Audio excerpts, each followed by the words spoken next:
আজকে নিশি প্রভাত কাল নবদ্বীপ নিশি প্রভাত কাল মালঞ্চপাড়া। এই মালঞ্চপাড়াটা কোথায় আমি একটু বুঝিয়ে দিই। দুটো স্টেশন আছে পরপর, একটা নবদ্বীপ ধাম আর তারপরে স্টেশন হচ্ছে বিষ্ণুপ্রিয়া হল্ট। এই বিষ্ণুপ্রিয়া হল্ট থেকে নেমে যদি একটু হাঁটা যায় তাহলে মালঞ্চপাড়া। এই মালঞ্চপাড়াই হচ্ছে বিষ্ণুপ্রিয়ার বাড়ি জয়নিতাই। নিশি প্রভাত কাল ওই মালঞ্চপাড়াতে বিষ্ণুপ্রিয়া আমার ঘুমাচ্ছে। এইদিকে তার মা যোগ মায়া দেবী তাকে ডাকতে এসছে, ওরে ও মা বিষ্ণুপ্রিয়া তাড়াতাড়ি ওঠ, দেখ কখনে রবির কিরণে কত বেলা হয়ে গেল, তাড়াতাড়ি করে যা সুরধ্বনি গঙ্গা বক্ষ মাঝে একটু পিতার বিষ্ণু পূজার জলটা এনে দে আমাকে, তাড়াতাড়ি করে ওঠ রে মা, দেখ না বৃন্দাবনের ওই বাউলিনীর দল তারা নবদ্বীপের রাজপথ দিয়ে হেঁটে যাচ্ছে আর কেমন গাইছে, কেমন তারা গাইছে, দেখ নিশি প্রভাতকালীন কীর্তন তারা কেমন গাইছে। তারা কি বলছে, রাই জাগো গো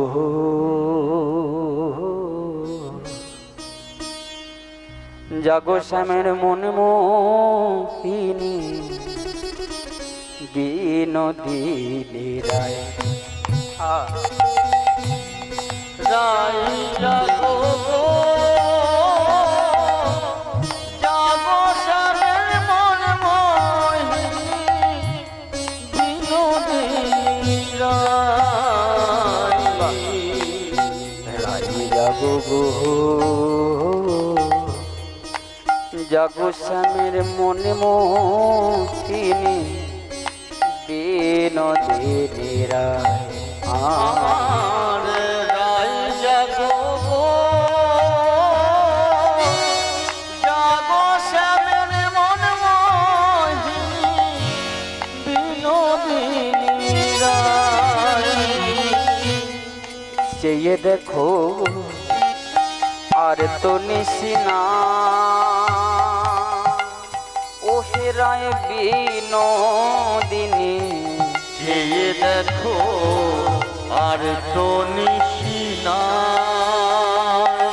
ও হে রাই বিনোদিনী, চেয়ে দেখো না না চেয়ে দেখো আর তো নিশিনা ও হে রায় বিনোদিনী, জাগো শ্যামের মনে মোহিনী বিনোদিনী রায়, রায় গৌর হরি হরি বল। জাগো গো জাগো শ্যামের মন মোহিনী বিনোদিনী রাই, জাগো গো জাগো শ্যামের মন মোহিনী বিনোদিনী রাই। ওরে ও প্রিয়া তাড়াতাড়ি যা দেখ পিতা তৈরি হয়ে গেছে, একটু গঙ্গা জলটা এনে দে। বিষ্ণুপ্রিয়া তাড়াতাড়ি করে উঠে কি করেছে, কাঁখে কলসিটা নিয়ে সুরধ্বনি গঙ্গা বক্ষ মাঝে গিয়ে জল ভরে জলটা নিয়ে এসে কলসিটা ঘরে রেখে কি করেছে দেখুন, ছোট ছোট কলসিটা ঘরে রেখে গায়ের যে অলঙ্কারগুলো পড়েছিল অলঙ্কারগুলো খুলে দিয়েছে। খুলে দিয়ে ঘরের বাইরে বেরিয়ে উঠানের মধ্যে এসে একটা চাঁপা ফুলের বৃক্ষ ছিল, সেই চাঁপা ফুলের বৃক্ষের দিকে এক দৃষ্টে এইভাবে চেয়ে আছে। চেয়ে থাকতে থাকতে হঠাৎ করে একটা চাঁপা ফুল নিজের হাতে পেরে নিয়ে ফুলটি দেখছে। ছুটে এলো রাজপণ্ডিত সনাতন মিশ্র। কি রে বাবা, বিষ্ণু পূজা করা হয়ে গেছে।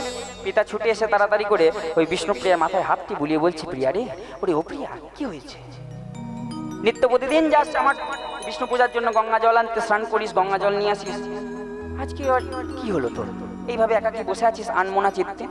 পদকর্তা পাশ থেকে কলম দিল, দেখো বিষ্ণুপ্রিয়াকে দেখে কি মনে হচ্ছে জানো? বিষ্ণুপ্রিয়ার ভাবটি একটু দর্শন করো, তাকে দেখে মনে হচ্ছে সে যেন মরমে মরিয়া আছে গো, মরমে মরিয়া আছে, মরমে মরিয়া আছে গো, মরমে মরিয়া আছে, সনাতন তনয়া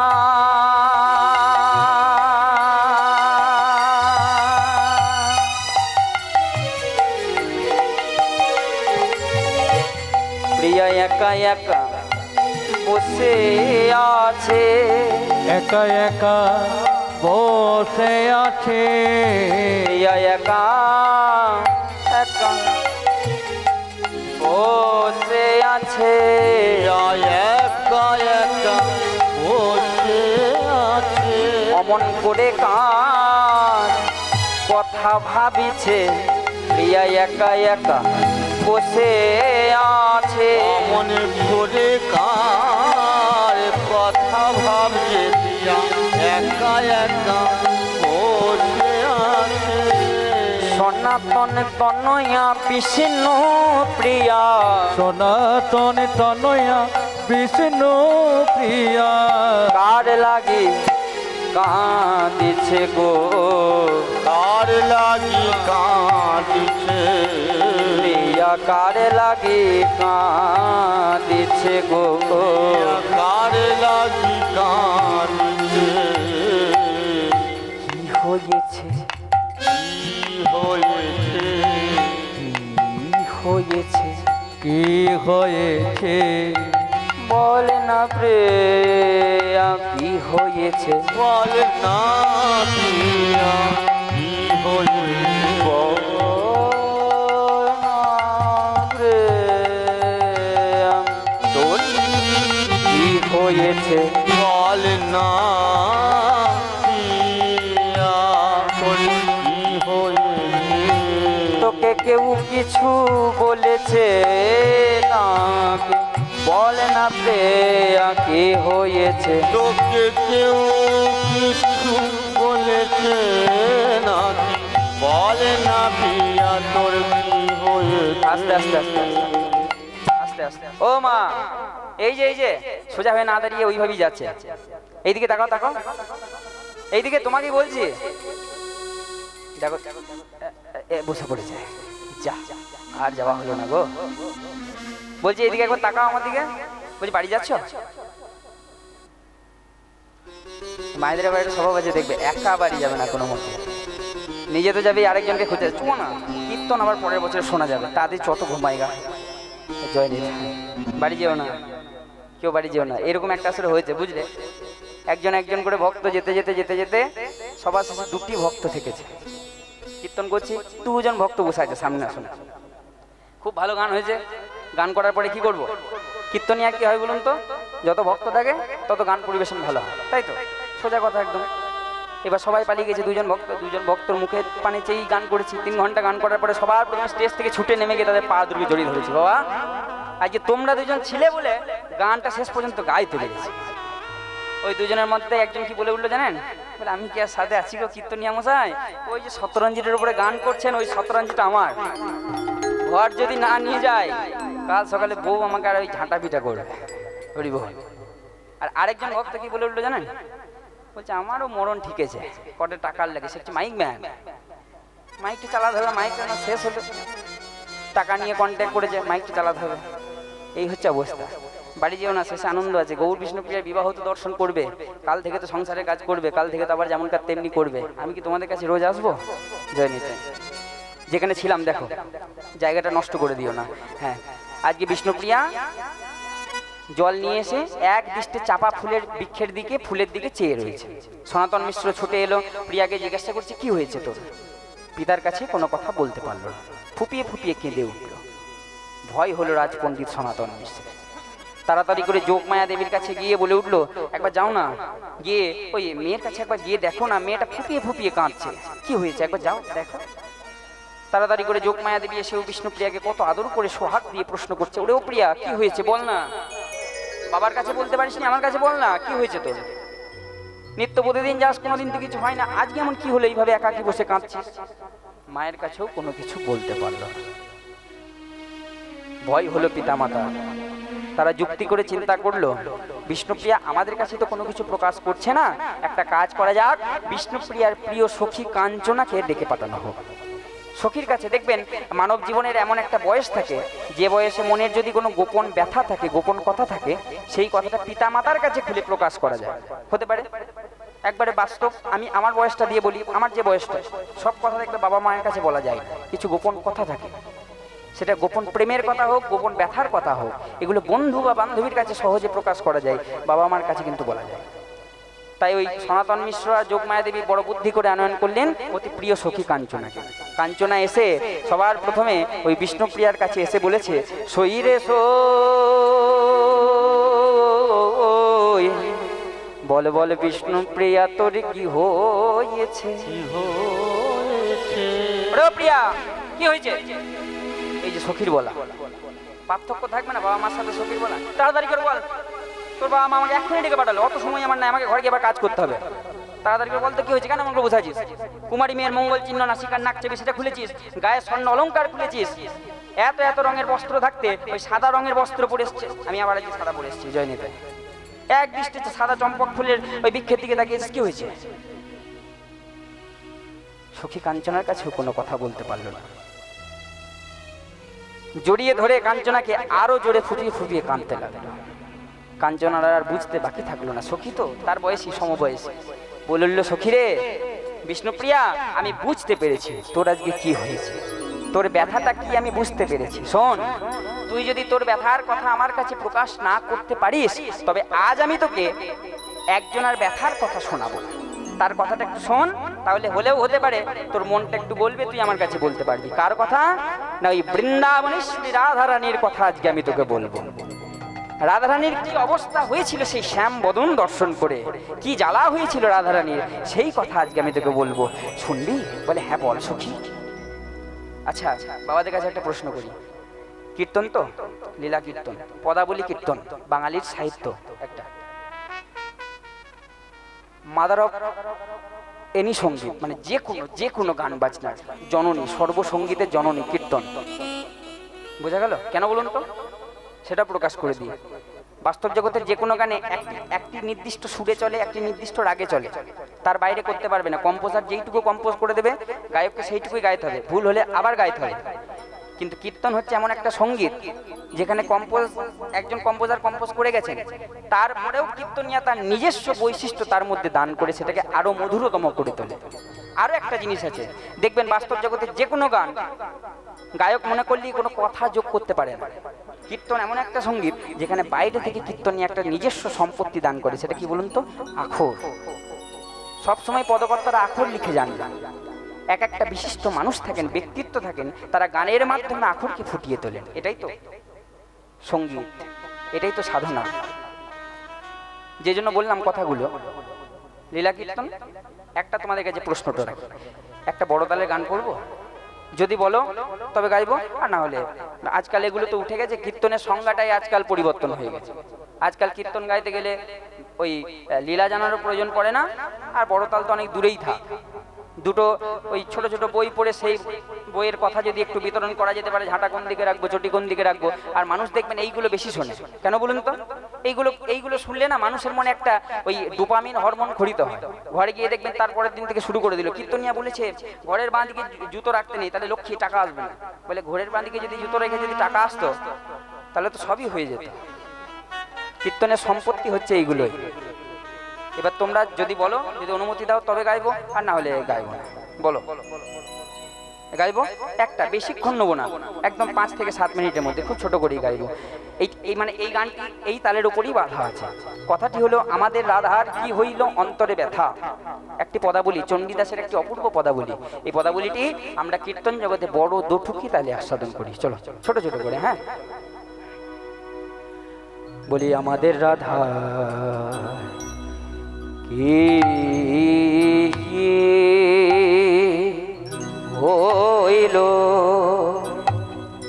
কি হইল অন্তরে ব্যথা,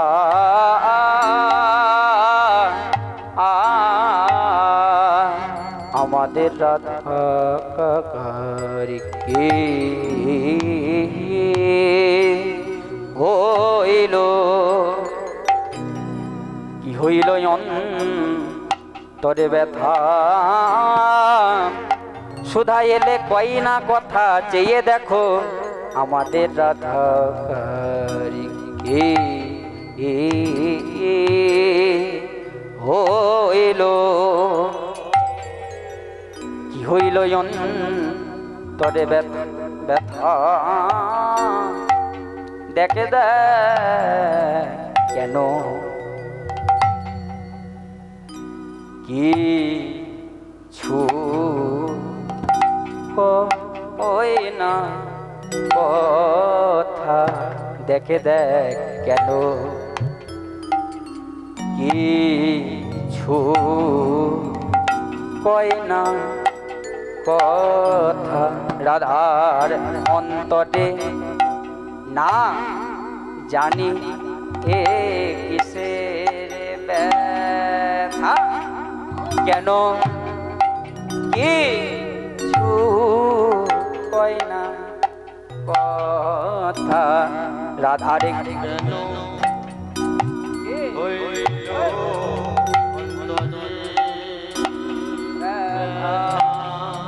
হইল কিছু কয় না কথা। রাধার অন্তরে না জানিয়ে কিসে ব্যথা, কেন কিছু কয় না কথা। অন্তরে জানি কিসের ব্যথা, নানা কেন কিছু কয় না কথা। রাধার অন্তরে না জানি কিসের ব্যথা, কেন কিছু কয় না কথা। রাধার অন্তরে না জানি কিসের ব্যথা, কেন কিছু কয় না কথা। রাধার অন্তরে না জানি কিসের ব্যথা। রাধা কেন কিছু কয় না কথা। রাধার অন্তরে না জানি কিসের ব্যথা। রাধা কেন কিছু কয় না কথা। রাধার অন্তরে না জানি কিসের ব্যথা। রাধা কেন কিছু কয় না কথা। রাধার অন্তরে না জানি কিসের ব্যথা। রাধা কেন কিছু কয় না কথা। রাধার অন্তরে না জানি কিসের ব্যথা। রাধা কেন কিছু কয় না। রাধার অন্তরে না জানি কিসের ব্যথা। রাধা কেন কিছু কয় না কথা। রাধার অন্তরে না জানি কিসের ব্যথা। কেন কিছু কয় না কথা। অন্তরে না জানি কিসে ব্যথা, আমাদের রাধার কি হইল। ছোট্ট করে বড় দুঠুকি তার একটা সাধারণ কীর্তনের সম্মান রক্ষা। বীরভূমের কীর্তনিয়া এগুলো আমাদের জানা দরকার অবশ্যই। অন্য কোনো জেলার কীর্তনিয়া হলে আমাদের প্রয়োজন নেই, অন্তত বীরভূম মুর্শিদাবাদে এই কীর্তন এখনো বজায় আছে। জয় নিতাই। চলো। রাধার কি হইল অন্তরে ব্যথা গো, কি হলো অন্তরে ব্যথা। কেন বসিয়া বিরলে থাকো হে কলি। কেন বসিয়া বিরলে থাকো হে একলে। বলি না শুনি কাহারো কথা গো, না শুনে কাহারো কথা। বলি না শুনি কাহারো কথা গো, না শুনে কাহারো কথা। কিসের ব্যথা কিসের ব্যথা। কিসের ব্যথা, রাধা কিসের ব্যথা। কেন কয় না কথা কিসের ব্যথা। কেন কয় না কথা। কিসের ব্যথা। কেন অমন করে কাঁদছে, কেন কয় না কথা কিসের ব্যথা। অমন করে কাঁদছে কেন, কি হয়েছে কিসের ব্যথা। যেই না এইটুকু বলেছে, সঙ্গে সঙ্গে সই কাঞ্চনার গলাটা জড়িয়ে ধরে কাঞ্চনাকে বলল, ওটাও কাঞ্চনা, আর বলতে হবে না, আর বলতে হবে। রাধারানীর শ্যাম বদন দর্শন করে যা হয়েছিল, আজ আমিও সেই ফাঁদে পড়েছি। সে কি রে, কার ফাঁদে, কখন পড়লি, কি হয়েছে একটু বল। বিষ্ণুপ্রিয়া বলছে, কাঞ্চনা বস, আমি তোকে একটু বুঝিয়ে বলি। প্রভাতকালে যখন আমি কাকে কলসি নিয়ে সুরধনী গঙ্গা বক্ষ মাঝে জল আনতে গেলাম, কলসিটা জল ভরার জন্য আমি যখন ওই গঙ্গা জলে ডুবিয়ে যখন যেই না আমি কলসিটা তুলতে যাব, ভরা কলসিটা, আমি অদূরে কি দেখতে পেলাম জানিস? একটি সোনার কমল সুরধনির জলে, সোনার কমল ওই সুরধনির জলে, একটি সোনার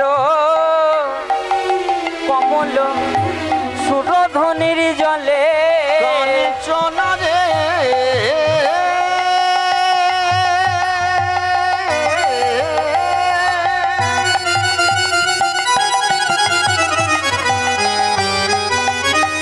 আমার মরণের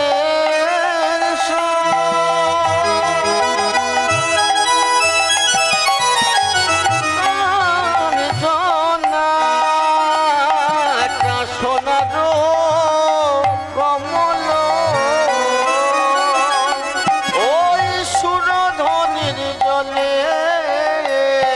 এমন হেলিয়া দুলিয়া যায়, কমল হেলিয়া দুলিয়া যায়, কমল ঝলমলে ঝলমল ঝলমলে করে, ঝলমল ঝলমল ঝলমল করে, সোনার কমল ঝলমলে করে, সোনার কমল ঝলমল করে। বিষ্ণুপ্রিয়া থাম থাম থাম, কি সব বলছিস? এখনো ঘোর কাটে নাই মনে হচ্ছে। আরে বাবা, মান্যতা পায় এমন কথা বলবি তো? কি বলছে বলুন তো বিষ্ণুপ্রিয়া? সোনার কমল সুরধনির জল, কমল মানে হচ্ছে পদ্ম, বলছে একটা সোনার পদ্ম ফুল গঙ্গা জলের মধ্যে আমি ভাসতে দেখি, হেলিয়া দুলিয়া যায়। এটা মানা যায় বলুন? সোনার যদি পদ্মা হবে তাহলে সে জলে ডুববে না, জলে ভাসবে না, ডুবে যাবে, তার একটা তো ওজন আছে। কিন্তু বিষ্ণুপ্রিয়া কি বলছে? না, ডুবে না, সোনার কমল সুরধনী গঙ্গা জলের উপরে ভাসছে। আরে বাবা, এবার কেমন সোনা দিয়ে মোড়া, কত বড়ি সোনা দিয়ে মোড়া রে বাবা, যে সোনার কমল ওই জলে না ডুবে জলের উপরে ভাসছে। বলে আমার মনেও তো সেই সন্দেহটাই হলো, সোনার যদি কমল হবে তাহলে জলের উপর ভাসছে কেমন করে? আমার লোভ হলো, জানিস তো নারী জাতি, এই দেখবে মায়েদের একটু সত্যি সোনার প্রতি কিন্তু একটু লোভ থাকে, গয়নার প্রতি একটু লোভ থাকে, তাই না? যতদিন রূপো থাকলো রূপো, যদি সোনা এলো রূপোর দিকে আর ফিরেও চাইলাম না, সোনার পরে যদি প্লাটিনাম এলো সোনার দিকে ফিরে চাইলাম না, প্লাটিনামের পরে যদি হাতে একটা ডায়মন্ডের রিং এলো বা প্লাটিনামের দিকেও ফিরে চাইলাম। আমি তো নারী জাতি, আমার লোভ হলো ওই সোনার কমল যদি আমি নিজে ধরতে পারতাম, তাহলে আমার এই দিগল দিগলকে সে পড়ে ওই নদিয়ার রমণীদের আমি ডেকে ডেকে দেখাতাম যে দেখ সোনার কমল আমার এই কেশের মধ্যে কত শোভা পেয়েছে। আর যেই না লোভ হয়েছে, আমি কি করেছি? ওই সোনার কমলকে ধরবো বলে আমি জলের মধ্যে এক পা দু পা করে নেমে আমার এই হাতখানি দিয়ে যেই না সোনার কমলকে ধরতে যাব, কি হলো জানিস?